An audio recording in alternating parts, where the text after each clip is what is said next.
अस्सलाम वालेकुम। आज हम नेक्स्ट टॉपिक स्टार्ट करेंगे जो कि है बेसिस ऑफ हेरिडिटी।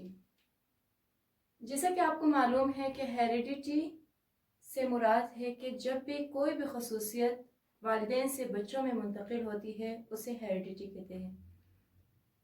जब खसूसियत मुंतकिल होती है तो क्रोमोसोम्स की तादाद सेल डिवीज़न के दौरान पेरेंट सेल में जितनी होती है उतने ही डिवीज़न के बाद डॉटर सेल्स में भी क्रोमोसोम्स की तादाद होती है।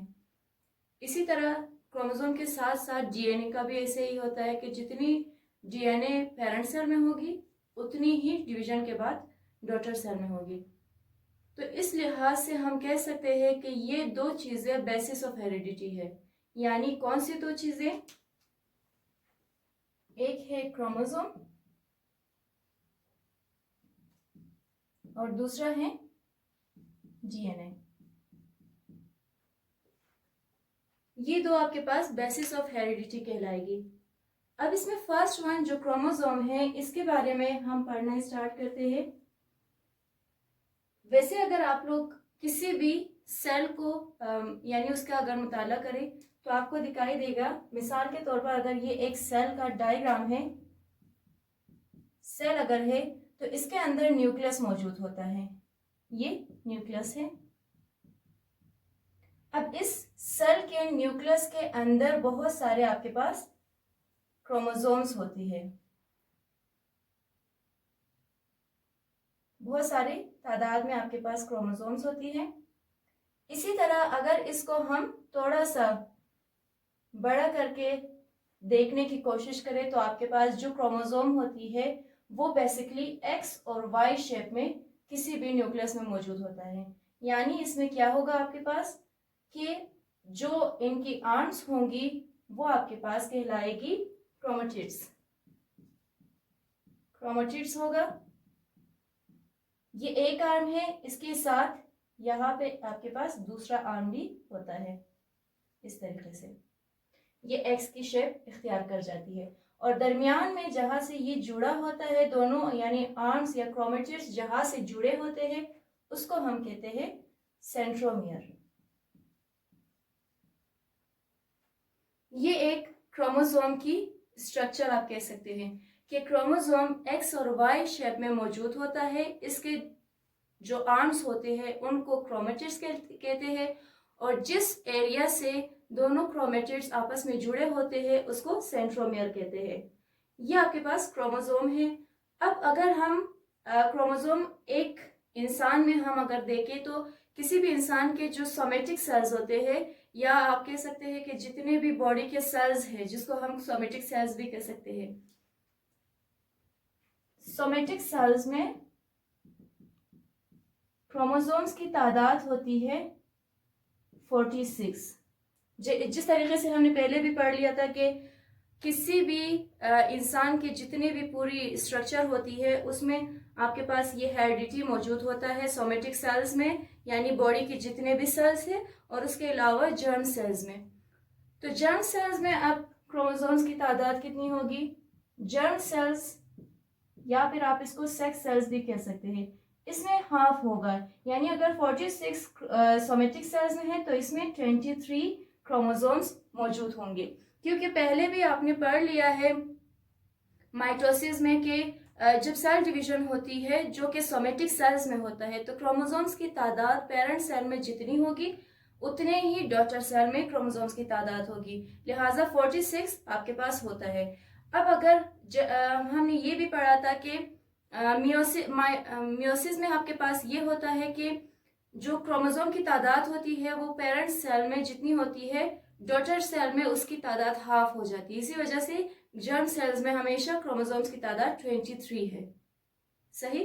अब अगर किसी भी हम क्रोमोसोम को देखने की कोशिश करें तो आपके पास क्या होगा?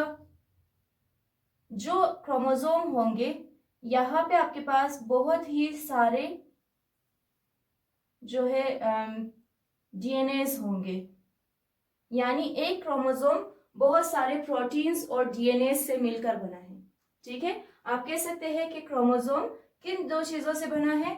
DNA plus protein. बहुत सारे जो प्रोटीन्स या डीएनए से मिलकर बना है। सॉरी, ओके, अब ये हो गए आपके पास यहाँ पे बहुत सारे डीएनए। तो जो डीएनए को अगर आप इसी तरीके से अगर बड़ा करके देखने की कोशिश करेंगे तो आपके पास क्या होगा कि डीएनए इस शेप में होंगे, ठीक है। इसको आप कह सकते हैं कि डबल स्ट्रैंड फॉर्म में होती है, यानी अगर किसी भी दो आपके पास स्ट्रैंड्स हैं उनको अगर आप मरोड़ के एक दूसरे के गिर्द लपेटने की कोशिश करें तो उस शेप में आपके पास डीएनए मौजूद होता है।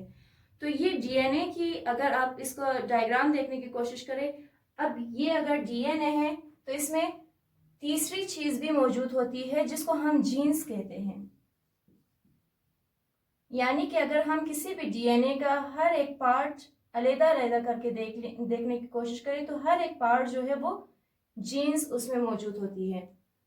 ये तीन चीजें आपके पास बेसिस ऑफ हेरिडिटी है, यानी क्रोमोसोम के अंदर डीएनए होता है और डीएनए का हर पार्ट जीन कहलाता है, ठीक है।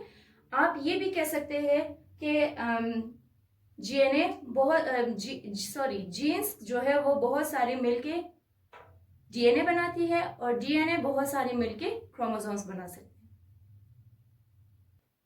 अब हम आते हैं डीएनए की तरफ। डीएनए क्या है, क्योंकि हमने कहा कि क्रोमोसोम जो है वो उसका हर एक जो क्रोमेटिड्स है बहुत सारे डीएनए से मिलकर बना है और इसके साथ साथ उसमें प्रोटीन्स भी शामिल होती है। अब डीएनए क्या है? डीएनए एब्रिवेशन है डीऑक्सी राइबो न्यूक्लिक एसिड का। यानी इसमें क्या होगा, मतलब डीएनए होती क्या है और क्या काम करती है। जब किसी भी मिसाल के तौर पर अगर हम दो स्ट्रैंड्स लेंगे, ये दो स्ट्रैंड्स हैं, ठीक है। अब फर्ज करें अगर ये डीएनए है तो क्या होगा कि डीएनए में आपके पास जीन्स जो है वो पेयर्स की सूरत में मौजूद होती है। अब इसी तरह दो स्ट्रैंड्स में आपके पास डीएनए मुख्तलिफ आप कह सकते हैं न्यूक्लियोटाइड्स की शक्ल में मौजूद होता है, या आप ये भी कह सकते हैं कि यूनिट ऑफ डीएनए क्या कहलाती है? न्यूक्लियोटाइड्स।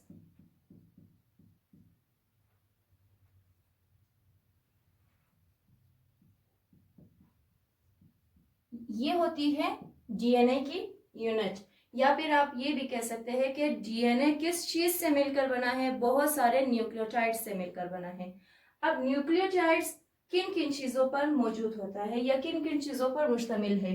न्यूक्लियोटाइड्स बेसिकली जो डीएनए बनाती है वो चार चीजों से बनी है। एक है एडेनिन, ए से जिसको डिनोट करते हैं, थायमिन टी, ग्वानिन जी और साइटोसिन सी। ये चार न्यूक्लियोटाइड्स है जिसकी मदद से एक डीएनए बनाया जाता है। Adenine A D E N I N E adenine, इसी तरह thymine T H Y M I N E thymine. Next आपके पास है guanine G U A N I N E guanine. और लास्ट में जो आपके पास साइटोसिन है वो होगा C Y T O S I N E. ये इनके पूरे जो नाम है वो आपके सामने है। चार न्यूक्लियोटाइड से मिलकर इसी तरीके से पेयर्स बना के डीएनए बना है। अब पेयर्स किस सूरत में बनती है? अभी यहाँ पे मैंने एक लफ्ज इस्तेमाल किया है पेयर। तो पेयर्स किस सूरत में होती है? आपके पास पेयर्स अगर एडेनिन होगा, हमेशा ही एडेनिन थायमिन के साथ पेयर बनाएगी और इसी तरह ग्वानिन साइटोसिन के साथ पेयर बनाएगी। मिसाल के तौर पर हम अगर इन स्ट्रिप्स की बात करें तो यहाँ पे अगर एडेनिन है तो यहाँ पे थायमिन होगा, यहाँ पे अगर ग्वानिन है तो यहाँ पे साइटोसिन होगा, फिर एडेनिन फिर थायमिन, इसी तरह ये कंटिन्यू करता जाएगा। Guanine cytosine, then adenine thymine और ग्वानिन साइटोसिन। इसी तरह आगे जाके जितने भी मतलब डीएनए की जितनी भी स्ट्रक्चर होगी वो इसी पेयर्स की सूरत में रिपीट होता जाएगा। अब अगर इसको हम देखें, जो आपके पास स्ट्रिप्स है वो अगर आपस में यानी मैंने कहा था आपको कि लपेटे हुए शक्ल में होती है, तो दो लोग थे, दो साइंटिस्ट थे जिन्होंने ये मॉडल पेश किया था। उनका नाम है वैटसन एंड क्रिक। वैटसन और एंड क्रिक, और इनके ही नाम से ये मॉडल मशहूर है, कहा जाता है Watson and Crick model of DNA. ठीक है, इन्होंने क्या कहा था, इन्होंने कहा कि डीएनए दो स्ट्रिप की सूरत में मौजूद है, लेकिन क्या है कि वो दो स्ट्रिप जब आपस में लिपटी हुई होती है तो कुछ यू नजर आती है, इस शेप में नजर आती है। सही। अब अगर इन दो स्ट्रिप्स की हम बात करें तो ये अगर लिपटी हुई शक्ल में भी होगी, लेकिन दरमियान से कौन सी चीज होती है जो इनको मजबूती से जोड़े रखती है, वो कहलाती है हाइड्रोजन बॉन्ड जो होती है उसको कहते हैं हाइड्रोजन बॉन्ड। ये दरमियान में लाइनिंग्स की सूरत में होती है इस तरीके से। ये लाइनिंग होती है कि इन दो स्ट्रिप्स को दूर नहीं जाने देती है और ये आपस में जुड़े रहते हैं। यहाँ पे ओ भी होगा जी। अब वैटसन और क्रिक ने मॉडल पेश किया था डीएनए का, और इन्होंने कहा था कि जो स्ट्रिप्स दो होती है वो आपस में ऐसे जुड़े होते हैं कि दरमियान से हाइड्रोजन बॉन्ड की जरिए या उसकी मदद से ये जुड़े होते हैं, और इसी तरह जो न्यूक्लियोटाइड्स के पेयर्स होते हैं वो आपस में जुड़े होते हैं, जैसे एडेनिन थायमिन के साथ और गुआनिन साइटोसिन के साथ। अब यहाँ तक आपका डीएनए कंप्लीट हो जाता है। अब एक और लफ्ज या एक और चीज जो अहम किरदार अदा करती है हेरिडिटी में, वो है जीन्स। जीन्स होती क्या है, आप कह सकते हैं कि किसी भी जो हेरिडिटी का जो पूरा अमल है उसका जो बेसिक यूनिट है, स्ट्रक्चरल या फंक्शनल यूनिट जो होता है वो जीन्स कहलाता है। ठीक है, जिस तरीके से अगर हमने नर्वस सिस्टम पढ़ा था तो नर्वस सिस्टम का जो फंक्शनल यूनिट था वो आपके पास न्यूरॉन था। इसी तरह हम अगर एक्सक्रीटरी सिस्टम में बात करते हैं, गुर्दे का या किडनी का फंक्शनल यूनिट जो है वो नेफ्रॉन था। और अब जीन्स जो है वो यूनिट है हेरिडिटी का। सही। जीन्स, सबसे पहले इसके फंक्शन के बारे में पढ़ेंगे हम कि इसका फंक्शन क्या है या इसका काम क्या है। तो जीन्स बेसिकली क्या काम करती है, इसका काम है प्रोटीन बनाना। प्रोटीन यानी किसी भी किस्म की प्रोटीन हो सकती है, चाहे वो बालों के लिए हो, चाहे वो यानी आइस के लिए हो, चाहे वो किसी भी किस्म की, हमारी बॉडी में जितनी भी प्रोटीन्स की जरूरत होती है वो जीन्स ही प्रोड्यूस करती है, जीन्स ही बनाती है। ये इसका काम हो गया। अब इसकी लोकेशन के बारे में हम बात करेंगे कि ये मौजूद कहाँ पे होता है। जैसे कि हमने कहा था कि डीएनए जो है जो डबल स्ट्रिप्स की सूरत में मौजूद होता है, सही, और दरमियान में हाइड्रोजन बॉन्ड्स के मदद से जुड़े होते हैं। हाइड्रोजन बॉन्ड्स की मदद से डीएनए आपस में जुड़े होते हैं। तो अब अगर आप डीएनए के एक एक पार्ट्स को अलग-अलग करके आप देखने की कोशिश करेंगे तो यहाँ पे जीन्स मौजूद होती है। ठीक है, यानी ये हिस्सा आप कह सकते हैं कि जीन्स यहाँ पे मौजूद होता है, या फिर आप ये भी कह सकते हैं कि जीन्स कहाँ पे मौजूद होता है, ये डीएनए में या डीएनए पर मौजूद होता है। इसी तरह डीएनए कहाँ पर है, क्रोमोसोम के अंदर, और क्रोमोसोम्स कहाँ है, क्रोमोसोम्स किसी भी सेल के न्यूक्लियस में मौजूद होता है। ये इसकी लोकेशन हो गई। इसके बाद है कि जीन्स हमेशा ही पेयर्स की सूरत में काम करती है। पेयर्स की सूरत में यानी किसी भी जो पेयर होगा वो किसी मखसूस कैरेक्टरिस्टिक को आगे लेकर जाएगी। मिसाल के तौर पर अगर आई कलर है तो वो एक मखसूस पेयर ऑफ जीन उस पर काम करेगी।